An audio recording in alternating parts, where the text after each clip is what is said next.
আসসালামু আলাইকুম ওয়া রাহমাতুল্লাহি ওয়া বারাকাতুহু। আলহামদুলিল্লাহ ওয়াসসালাতু ওয়াসসালামু আলা রাসূলিল্লাহ।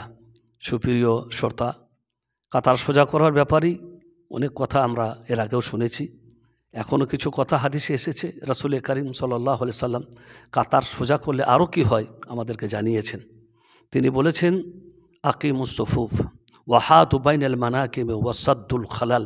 তোমরা কাতার সোজা করো এবং গর্দনে গর্দনে মিলিয়ে নাও, মানে ঘাড়ে ঘাড়ে যেন আমাদের মিলিয়ে যায়, একে অপরের ঘাড় যেন এক সোজা থাকে, কারো ঘাড় আগে কারো ঘাড় পিছে এরকম যেন না থাকে।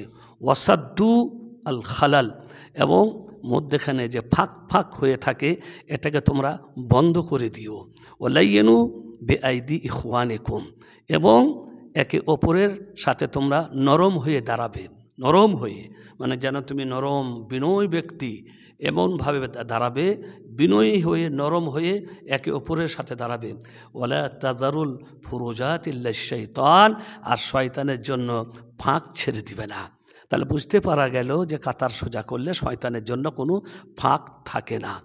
অনুরূপভাবে আরও একটা হাদিসের মধ্যে বলেছেন রাসূল করিম সাল্লাল্লাহু আলাইহি সাল্লাম, যে কাতার সোজা করে তাকে আল্লাহ রব্বুল আলমিনের সাথে আল্লাহ তার সংযুক্ত করেন। মানে কাতার সোজা রাখলো, কাতারকে মিলিয়ে নিল, তাকে আল্লাহ নিজের সাথে মিলিয়ে নিলেন।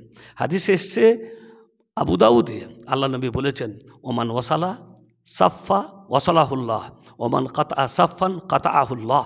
যে ব্যক্তি কাতার সোজা করলো সে আল্লাহ রব্বুল আলমিনের সাথে, আল্লাহ রব্বুল আলমিন তার সাথে সংযুক্ত বা তাকে আল্লাহ মিলিয়ে নিলেন। আর যে কাতার ভেঙে দিল, কাতার কেটে দাঁড়ালো, আল্লাহ রব্বুল আলমিনও তার সাথে সম্পর্ক ছিন্ন করে রাখবেন। তাহলে কাতার সোজা করার বড় বৈশিষ্ট্য।